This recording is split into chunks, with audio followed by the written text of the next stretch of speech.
Sekarang ada pertanyaan dari Yolanda dari angkatan 2020 kepada Mas Arsyad dan Mas Imron. Gimana cara mas-masnya kalau saat kuliah atau kerja terus masnya lagi down, entah itu bersinggungan dengan kuliahnya atau kerjanya ataupun masalah lain.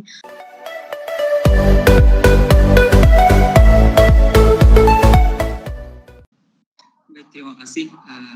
Benar ya apa yang disampaikan tadi Mas Arsyad, sangat bagus sekali ya. Dan saya sedikit tambahan saja dengan sebuah kasus ya, supaya bisa menjadi gambaran ya. Apakah dulu saya sempat mengalami seperti apa yang disampaikan pertanyaan nomor 1 ya, sempat down dan sebagainya. Itu saya katakan, saya juga sempat gitu. Apa yang sempat terjadi pada waktu itu gini. Jadi di semester 1 itu seingat saya masih bisa fokus kuliah. Dan alhamdulillah bisa dibilang ya pelajarannya juga masih mirip dengan SMA, masih mirip dengan pelajaran SMA dan saya bisa mengikuti gitu. Jadi saya dari kampung kuliah ke Jogja, sebenarnya waktu itu rada-rada minder dengan orang-orang yang ada di kota gitu. Saya kok belajarnya lama tapi kok bebel banget gitu. Orangnya baru belajar sebentar mereka udah bisa gitu. Saya kok nggak bisa gitu kan. Jadi sempat stres pada waktu itu sebenarnya. Nah, saya menyambung lagi terkait persoalan apa yang kemudian pada waktu itu menjadi hal yang terberat bagi saya pada waktu itu adalah saya nggak bisa, harus berkata jujur ya. Jadi pada waktu itu saya gini, yang menjadi masalah itu adalah memikirkan seperti apa disampaikan Mas Arsyad tadi, memikirkan beban orang tua. Jadi saya tahu pada waktu itu semester 3 apa semester berapa gitu, bahwa orang tua nelpon ekonomi lagi susah gitu. Itu yang membuat saya down gitu. Padahal waktu itu sehingga saya mau ujian gitu. Mau ujian, dan beliau menyampaikan lagi susah gitu ekonominya. Makanya apa yang saya lakukan pada waktu itu bagaimana bisa irit gitu.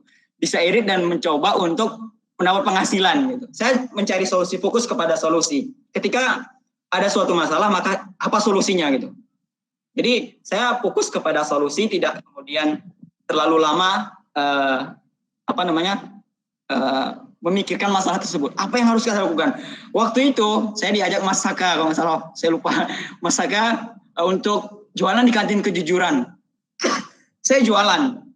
Jadi pagi-pagi itu jam 3 atau jam berapa saya bangun pagi, membuat pisang goreng apa, yang penting saya bisa menghasilkan uang gitu. Saya bangun pagi, kemudian saya jual di kantin kejujuran, dan dari situ ya walaupun tidak banyak tapi setidaknya saya sudah mencoba untuk mengikhtiarkan sebagai solusi gitu, setidaknya gitu. Jadi itu yang saya lakukan ketika ada sebuah masalah, maka saya memikirkan apa solusinya gitu. Seperti itu. Karena tadi sudah juga dijawab panjang lebar sama Mas Arsyad, saya rasa sudah tercukupi gitu. Itu saja untuk pertanyaan yang pertama.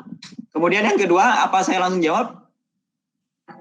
Kayaknya aku dulu pernah ngutang di kantin kejujuran ini, punya Mas Imron ini. Ikhlaskan ya Mas Imron. Boleh pertanyaan kedua Mas Imron dan Mas Ali menjawabnya. Kepada Mas Imron dulu saja, nanti dilanjutkan Mas Ali untuk pertanyaan kedua dijawab juga. Baik, jadi pertanyaannya kan selama kuliah di UAD, apa masnya punya goal tersendiri saat kuliah? Jadi saya gini ya, saya dari kampung, saya kembali ke target saya pada waktu itu. Saya ingin kuliah ke luar Lombok, supaya saya bisa menjadi bermanfaat ketika balik lagi nanti ke Lombok gitu. Itu prinsipnya sederhana sebenarnya. Makanya ketika saya kuliah berangkat ke UAD, goal saya udah jelas gitu. Saya ingin bermanfaat ketika nanti saya pulang. Jadi jadi goal saya seperti itu. Saya bismillah berangkat, saya kuliah di UAD, goalnya adalah bisa bermanfaat nanti ketika kemudian pulang ke Lombok gitu. Jadi mungkin itu singkat jawabannya.